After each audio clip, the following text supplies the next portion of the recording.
Hello guys, welcome to दारासा। आज हम लोगों का टॉपिक है रेसिस्टेंस। लेकिन इससे पहले पिछला रिवाइज कर लेते हैं। लास्ट वीडियो में हम लोगों ने पढ़ा था ओम्स लॉ। ओम्स लॉ, चलो इसमें पढ़ा था हम लोगों ने क्या चीज देखी थी। हाँ, मैं डायरेक्ट बताता हूँ, V directly proportional to R, ऐसा कुछ हम लोगों ने देखा था, याद है।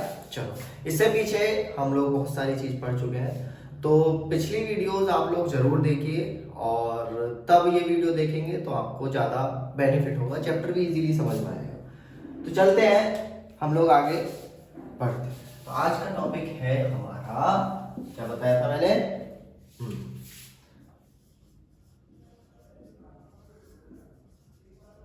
Resistance are. अच्छा चलो बात करते हैं। देखो, आप कोई भी काम करने लग जाओ, कोई भी काम XYZ कुछ भी, तो हर किसी काम में कोई ना कोई रुकावट जरूर आएगी। हर किसी काम में कोई ना कोई रुकावट जरूर आएगी, तो उसी रुकावट को बोला जाता है क्या, रेसिस्टेंस। एग्जाम्पल, आप अभी पढ़ने बैठ गए तो हो सकता है कि आपके पड़ोस में या इधर उधर या आपके माइंड में ही खुद से आपका फेवरेट म्यूजिक बनने लग जाए, तो उस टाइम में पढ़ने के बीच में रुकावट बना कौन, भैया वैसे म्यूजिक बनता नहीं है, तो ध्यान देना। तो ये क्या हो गया आपका रेसिस्टेंस। तो रेसिस्टेंस यार, यहाँ पे रेसिस्टेंस किस चीज के लिए होगा, मेन बात ये है ना।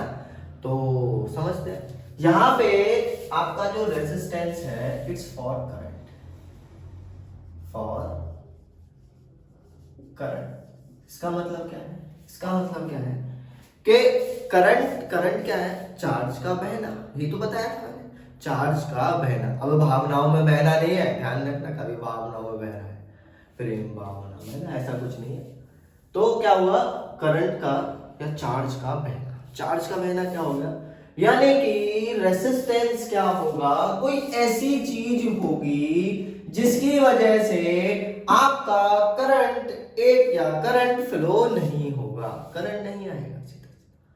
तो ऐसी चीज का करंट को रोकेगा, सीधा सीधा बोलो तो उस चीज को क्या बोलोगे आप, रेसिस्टेंस। तो सीधा सीधा इसकी डेफिनेशन हो गई, सीधा सीधा टेढ़ा टेढ़ा भी कर दो, थोड़ी सी डेफिनेशन क्या होगी, क्या, इट इज द प्रॉपर्टी, ऐसे करो, द प्रॉपर्टी करते हैं, वो स्क्वाड वाली लाइन आती है ना लास्ट में, तो फील आता है, द प्रॉपर्टी ऑफ एनीथिंग, किसी की भी हो सकती है ना, हमारी तुम्हारी XYZ किसी भी, to resist the flow of charge. Flow of charge को रोकने के जो प्रॉपर्टी होती है उसको बोला जाता है क्या, रेसिस्टेंस। सही है। यहां पे आप रेसिस्ट की जगह ब्लॉक भी कर सकते हो, है ना।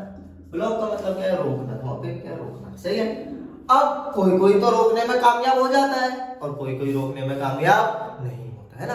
तो ऐसे भाई, अगर मेरे सामने ही कोई हष्ट पुष्ट आदमी आके ऐसे लड़ने लग जाए, है ना, बिगसो टाइप, और मैं कहूँगा भाई मैं रोक लूंगा तुम्हें, तो भाई अपने बस की नहीं, और देख टक्कर मारेगा, अपन खत्म, इधर से निकलिए, तो यहाँ तो बात बनेगी नहीं, तो उसको मैं रोक नहीं पाऊंगा। तो यहीं पे चीज समझ में आई कि कुछ तो रेसिस्टेंस प्रोवाइड करते हैं लेकिन करंट फिर भी निकल जाता है, तो ऐसी चीजों को बोलते हैं कंडक्टर्स। तो कंडक्टर्स क्या हो गए, कंडक्टर्स हो गए, रेसिस्टेंस तो है लेकिन रेसिस्टेंस बहुत कम है, तो क्या लिखोगे आप, लेस रेसिस्टेंस। अब भाई मैं इसकी डेफिनेशन नहीं लिखूंगा, ध्यान देना, है ना। तो यहां पे लिख सकते हो, the matter that have less resistance, these are called as conductor. तो इंसुलेटर क्या होंगे, भाई जिनका रेसिस्टेंस बहुत ज्यादा है, वो करंट को फ्लो होने नहीं दे, उनको कौन क्या होंगे, आपके इंसुलेटर। चलो यहां पे ये बात हो। अब हम लोगों ने देखो ओम्स लॉ पढ़ा था, याद है, ओम्स लॉ याद है पक्का, क्या था, V लिख दे रहा हूं यहां पे, according to Ohm's law, Ohm's law क्या पढ़ा था हम लोगों ने, V is equal to I R। V is equal to I R. यहां तक समझ में आया? अब जरा देखना, तो R is equal to V upon I, R is equal to V upon I, ये चीज यहां से निकल गई। अब जब हम इस पे एक्सपेरिमेंट करने लगे धीरे धीरे करके, हमने सेम मटेरियल लिया, एग्जांपल कॉपर, अगर आप ज्यादा अमीर बने तो गोल्ड ले सकते हो, है ना। तो आपने एग्जांपल लिया कॉपर, कॉपर का वायर तैयार किया, फिर गोल्ड का वायर तैयार किया, सिल्वर का वायर तैयार किया, आयरन का, जिंक का, ऐसे ऐसे हमने 50 तरीके के वायर तैयार करे और उनका रेजिस्टेंस निकालने की कोशिश करी। तो सबसे पहले आपने कोई भी मटेरियल ले लिया X, और उसका जब रेजिस्टेंस निकाला तो आपने ये चीज ऑब्जर्व करी कि रेजिस्टेंस की वैल्यू डायरेक्टली प्रोपोर्शनल है लेंथ के, और रेजिस्टेंस की वैल्यू इनवर्सली प्रोपोर्शनल है इसके एरिया के।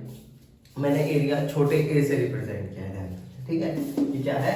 L क्या है, यहाँ पे लिख दे रहा हूं, L लेंथ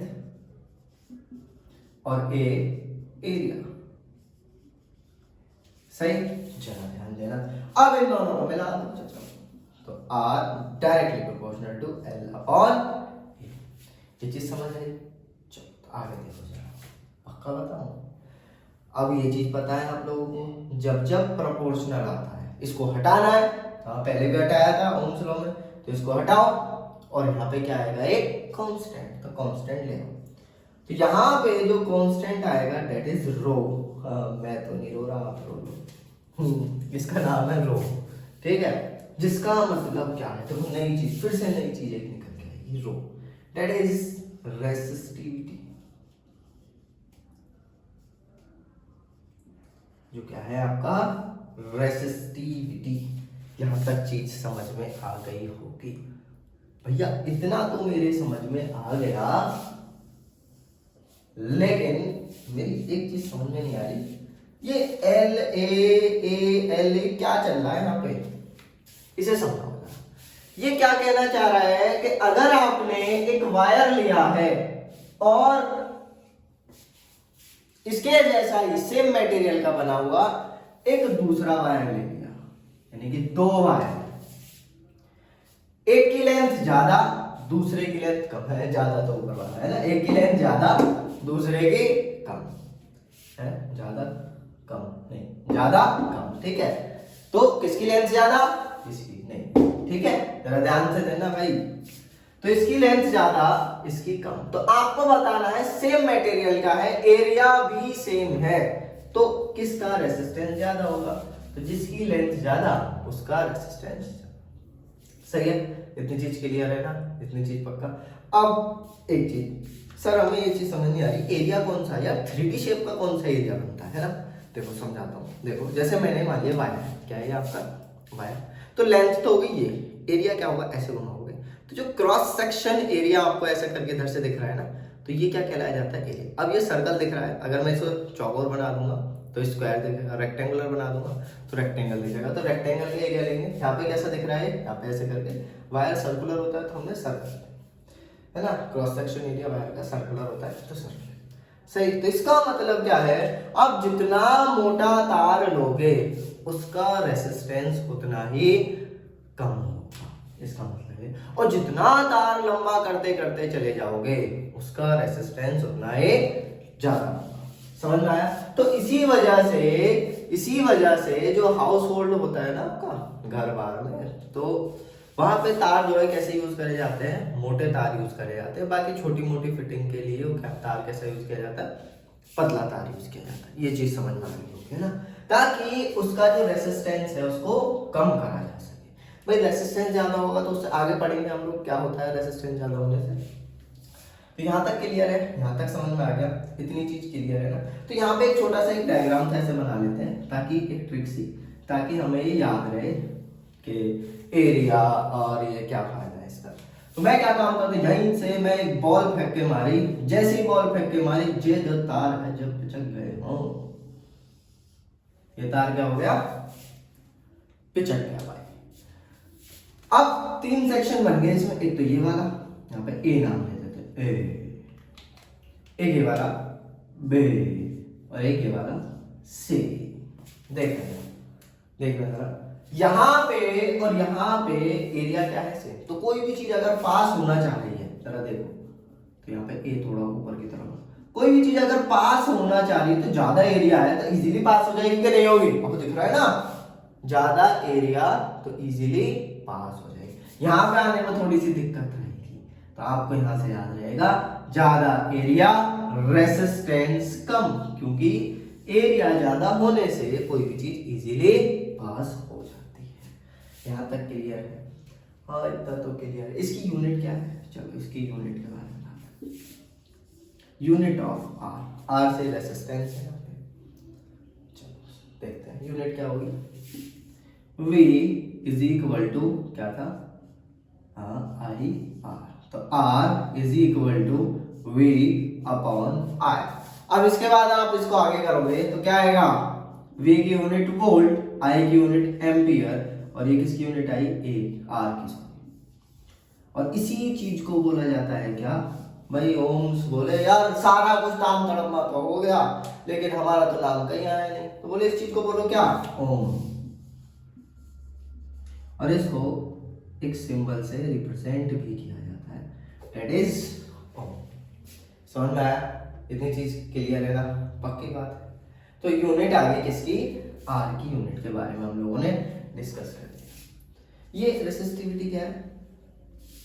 चलो इसको अगली वीडियो में देखेंगे, पर इसकी यहाँ पे यूनिट के बारे में बात जरूर करेंगे। तो देखना जरा, यहाँ से हम रेसिस्टिविटी की यूनिट निकाल सकते हैं, है ना? तो यूनिट ऑफ रो लिख लेने हैं।